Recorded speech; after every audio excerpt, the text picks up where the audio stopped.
Mari kita kuliah ya di hari Senin ini dengan dua topik bahasan yang bahannya sudah bisa Anda baca di aula ya. Yang pertama kita mencoba belajar tentang implementasi perencanaan di tingkat nasional sampai di tingkat kabupaten dan kota.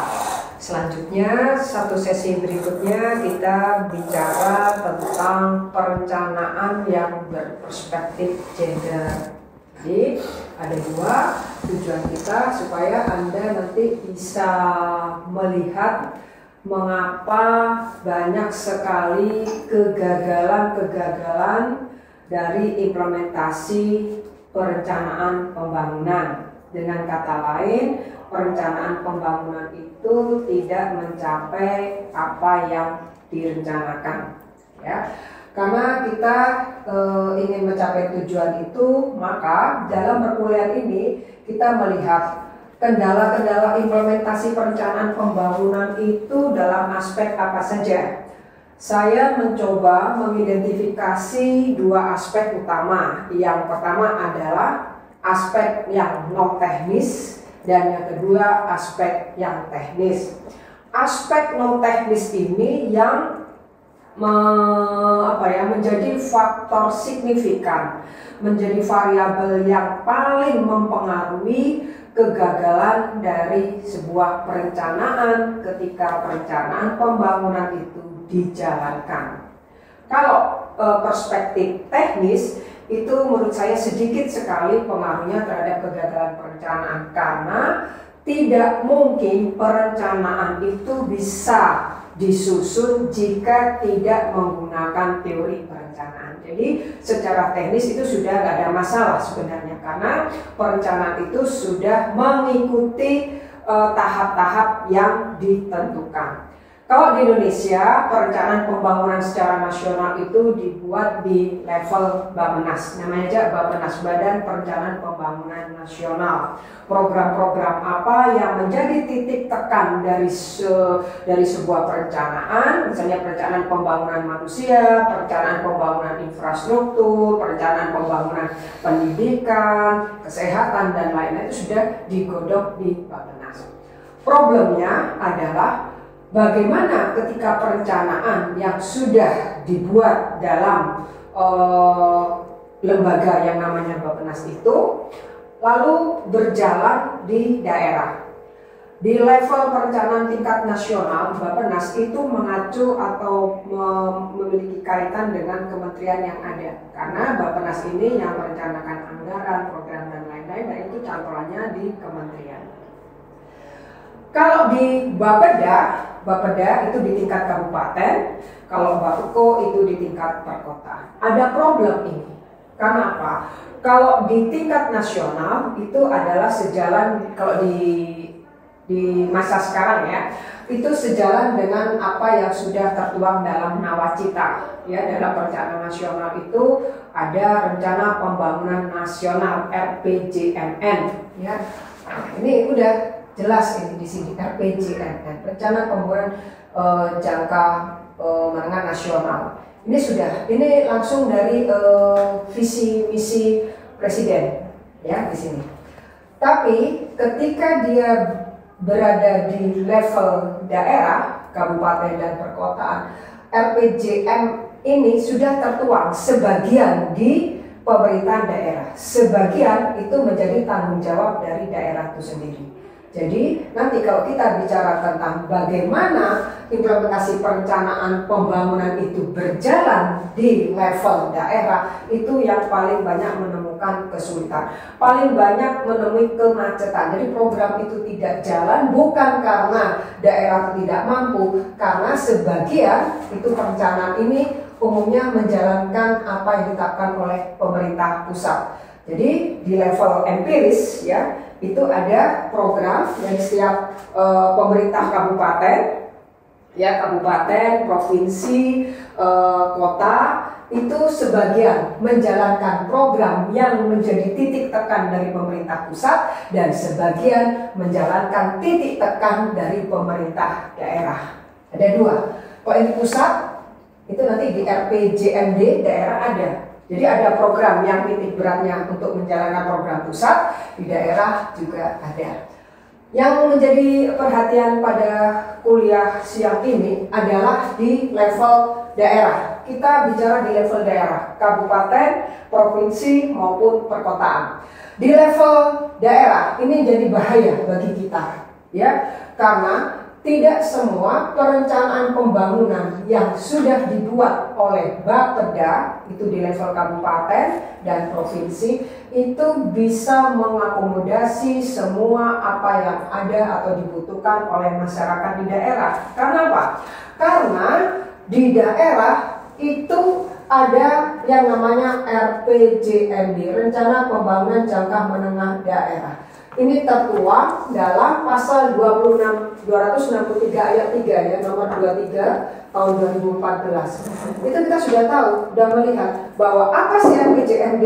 Ini RPJMD itu memuat ini visi misi program kepala daerah yang memuat tujuan, sasaran, strategi, arah kebijakan dari pembangunan daerah, termasuk keuangan daerah, termasuk program perangkat daerah atau yang sekarang disebut OPD. OPD, setiap OPD itu mempunyai titik tekan sendiri, mempunyai titik pusat sendiri, mempunyai fokus sendiri. Apa yang akan diprioritaskan dari rencana pembangunan jangka menengahnya untuk suatu daerah.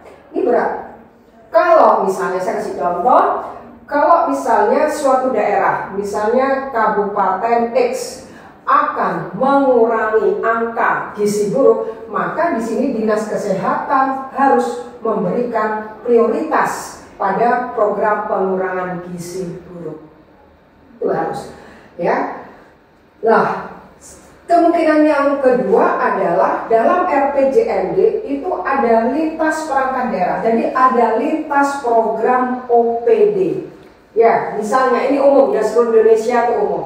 Ada program yang lintas OPD. Ini biasanya adalah program penanganan konflik sosial. Nah, program penanganan konflik sosial untuk perempuan dan anak itu menjadi program yang multi aktor, multi OPD. Jadi tidak hanya melibatkan Bakesban, tidak hanya melibatkan dinas sosial, tidak hanya melibatkan dinas pemberdayaan dan perlindungan perempuan dan anak, tidak hanya melibatkan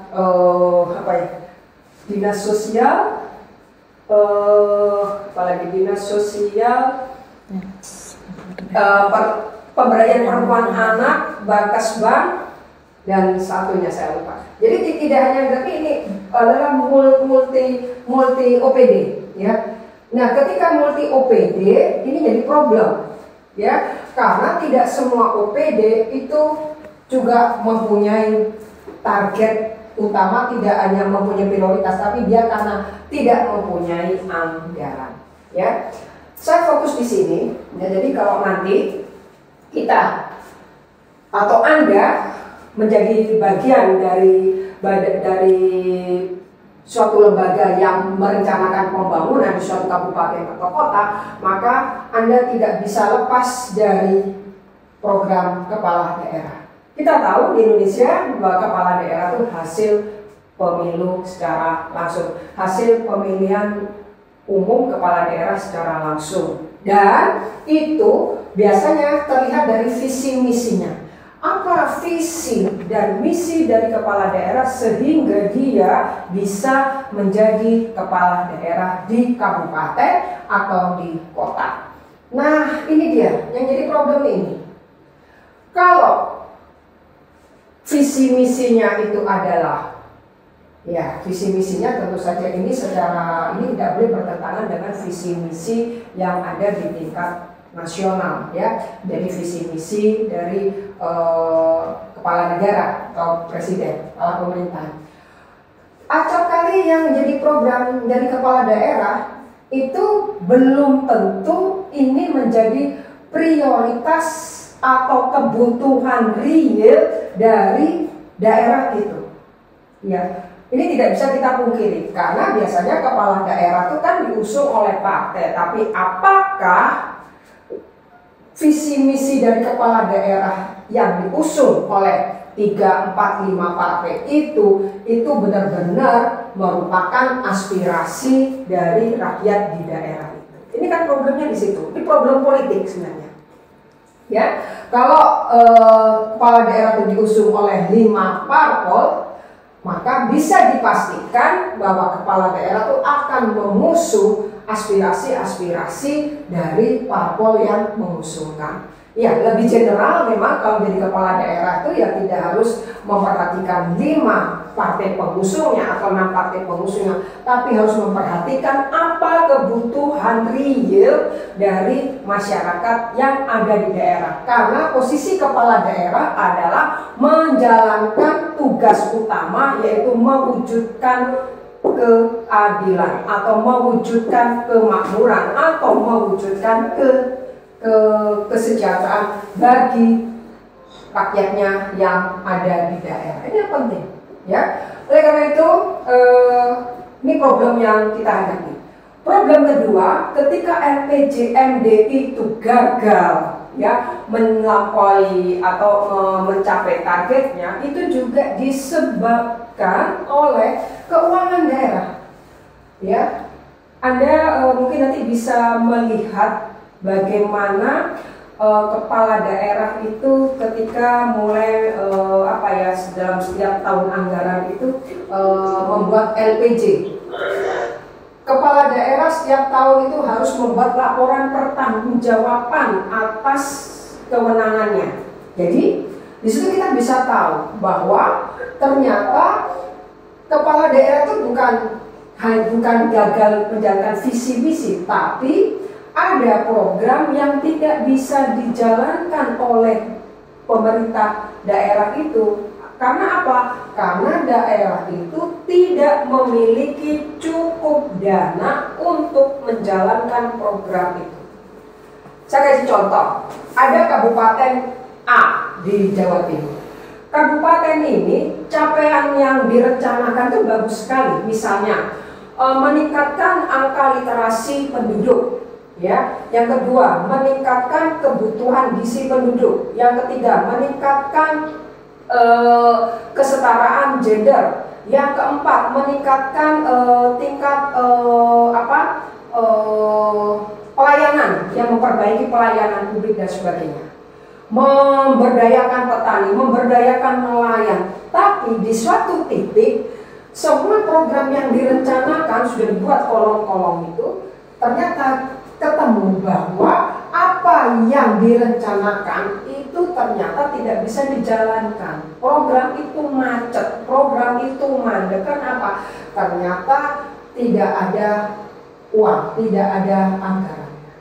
Karena kenapa tidak ada anggaran? Karena ya memang APBD tidak mencukupi. APBD itu fokus misalnya untuk belanja rutin pegawai, untuk belanja modal, baru yang ketiga adalah untuk menjalankan program. Jadi keberhasilan perencanaan pembangunan itu adalah ditentukan oleh kembali lagi sini, oleh faktor teknis dan faktor non teknis. Tapi pada umumnya ada kecenderungan bahwa faktor non teknis ini yang menjadi sumber utama kemacetan dari program yang direncanakan. Program direncanakan itu bagus-bagus ya, karena itu memang harus sesuai dengan visi misi dari RPJM yang tertuang di RPJMN ya, tingkat nasional. Kalau di kita sih sudah jelas ya acuannya ya, di Bappenas itu kalau kita mau pakai yang dibuat oleh Bappenas itu sudah ada, misalnya ada nawacita, gitu ada nawacita kita macet visi misi presiden, terus RPJM, lalu Renstra ya, lalu ada RPJMD, lalu ada Renstra SKPD ya, Satuan Kerja Perangkat Daerah. Nah ini semua dibiayai oleh PBD. Tapi sekali lagi saya memberikan informasi kepada Anda, ketika problem-problem teknis dan non teknis ini diidentifikasi, maka kita sering mendapat hal yang tidak terduga. Ya, jadi yang salah sebenarnya apanya? Perencanaannya yang terlalu banyak jadi yang mau dicapai terlalu banyak, tapi lupa dengan APBD. APBD suatu daerah misalnya 7 triliun atau ada yang 4 triliun. Karena dia ini dipakai untuk membiayai program-program rutin dan non-rutinnya. 4 triliun untuk gaji pegawainya berapa untuk daerah-daerah otonom, ya. Lalu untuk belanja modal berapa, untuk perawatan jalan berapa, perawatan infrastruktur berapa. Tapi di satu sisi dia juga harus menjalankan program yang lain. Nah, kebentur APBD, ya. Meskipun kita juga mengenal adanya subsidi, ya, subsidi ada sih namanya subsidi daerah otonom, ada. Lalu ada juga dana-dana yang diberikan oleh pemerintah pusat lewat alokasi program yang namanya dekonsentrasi, ada, atau lewat alokasi dana dengan skema azas tugas pembantuan, ada. Tapi problemnya tidak sesederhana itu. Karena apa? Karena di daerah itu banyak sekali problem-problem non-teknis. Non-teknis itu apa? Kita bisa identifikasi. Menyangkut politik, yang kedua kepentingan, yang ketiga ekonomi, yang keempat terkait dengan anggaran. Nah, belum lagi problem-problem sosial budaya. Ya, ini yang sering tidak terduga. Ya, misalnya ada banjir, ada bencana sosial, gitu ya, COVID, gitu ya. Bagaimana ini? Pemerintah yang tidak pernah menganggarkan di tahun 2019, gitu ada bencana pandemi COVID 2020, maka beberapa program meskipun urgent tapi tidak bisa dijalankan, semua dialihkan kepada program pandemi COVID, ya, untuk membantu rakyat miskin, memberikan bantuan sosial, gitu ya, memberikan pengobatan, ya, seperti itu. Ini yang tidak terduga. Jadi artinya apa? Ketika perencanaan bukan kita yang merencanakan tidak bagus, tapi memang harus kita memperhitungkan bahwa selain ada problem teknis, juga ada problem-problem non teknis. Ini yang tidak bisa direncanakan, termasuk bencana itu di sini. Ya, oleh karena itu ketika kita, makanya di pemerintahan daerah hampir setiap tahun, ya, setiap tahun anggaran, ya, biasanya nanti berakhir antara tanggal 15-19 Desember setiap tahun, itu ada laporan pertanggungjawaban dari kepala daerah. Kita lihat apa sih yang tidak bisa dilakukan oleh kepala daerah.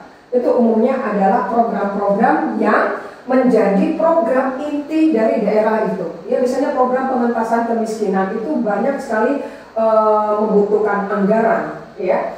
Karena tidak hanya proyek-proyek fisik, ya, kalau proyek fisik kan kalau program pengentasan kemiskinan atau program penanggulangan kemiskinan ini memerlukan program-program yang bersinergi dengan OPD-OPD lain, dan belum tentu OPD-OPD yang berkaitan dengan program pengentasan kemiskinan itu juga menaruh program pengentasan kemiskinan itu sebagai prioritas di OPD-nya, ya, di dinasnya.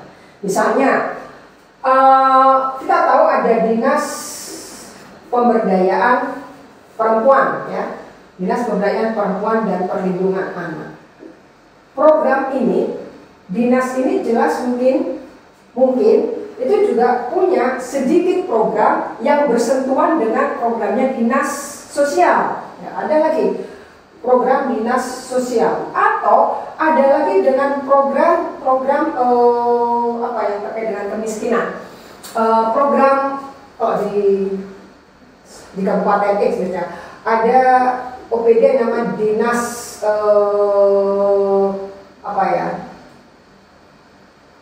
pertanian, dinas pertanian dan perikanan, dan dinas pertanian dan perikanan mungkin sudah punya fokus untuk memberdayakan petani atau memberdayakan nelayan, ya, supaya apa? Mereka bisa terungkit, gitu ya, pendapatannya.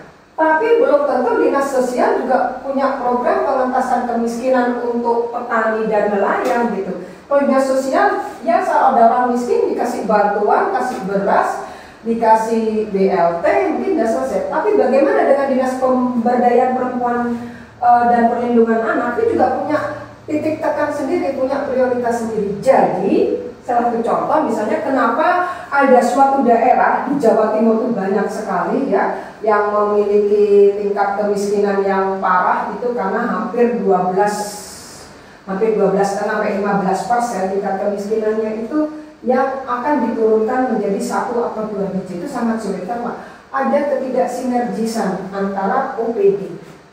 Ketidaksinergisan ini bukan karena programnya nggak ada, tapi karena anggarannya tidak mencukupi untuk menjalankan program pengentasan kemiskinan.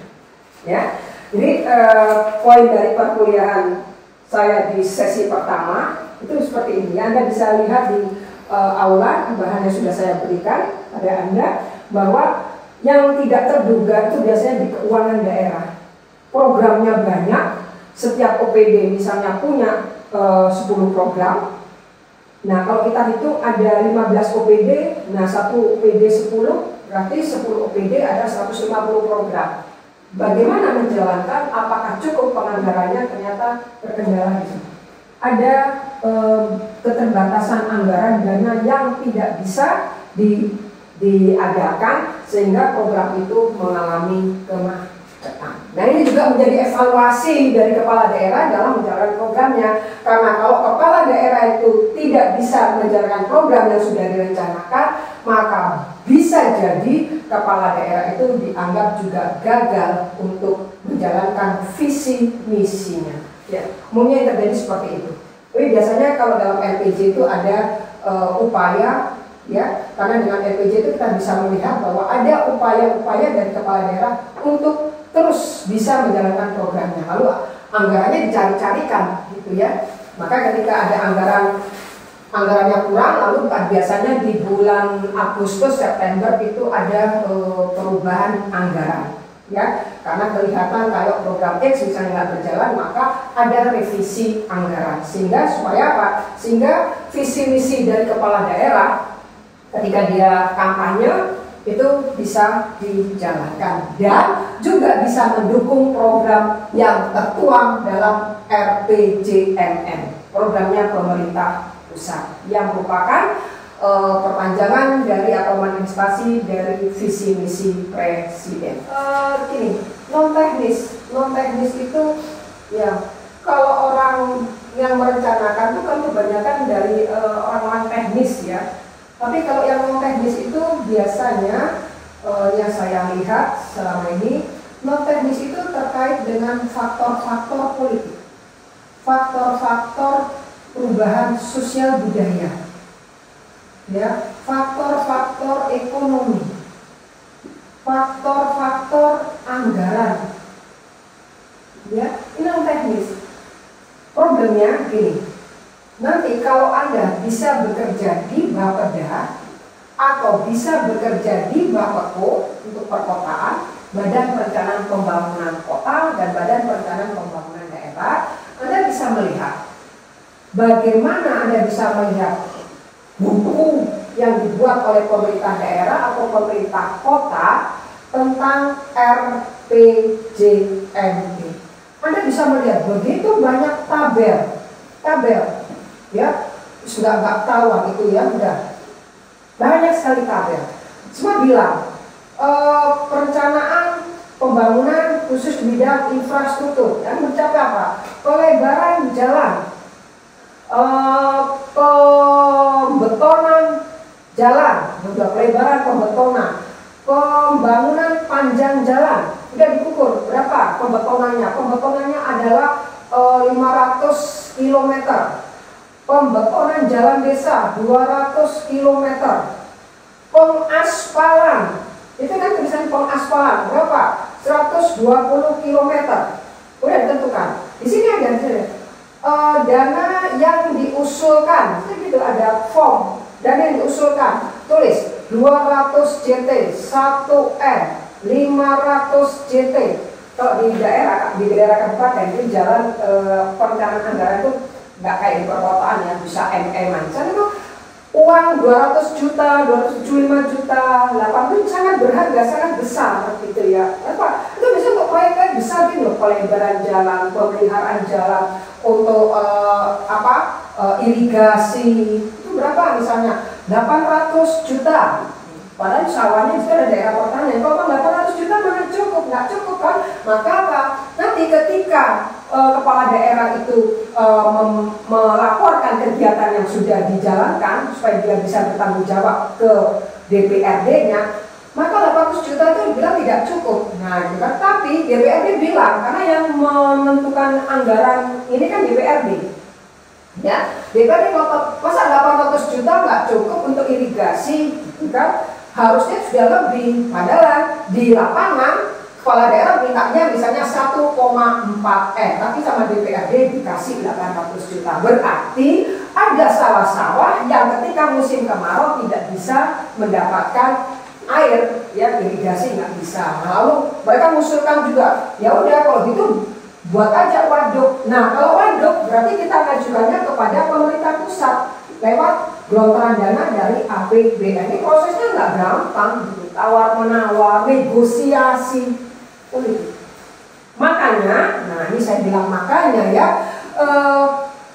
kalau kepala daerah tuh diusung oleh partai besar, partai A, partai B, partai C, partai D misalnya, ini akan ada yang menempatkan orang-orangnya di banggar, ya, badan anggaran, supaya apa? Supaya mereka dapat melakukan lobby-lobby, negosiasi, supaya apa? Ini misalnya partai A punya daerah basis di Jawa Timur itu daerah X, partai B punya daerah basis di Jawa Timur itu Z.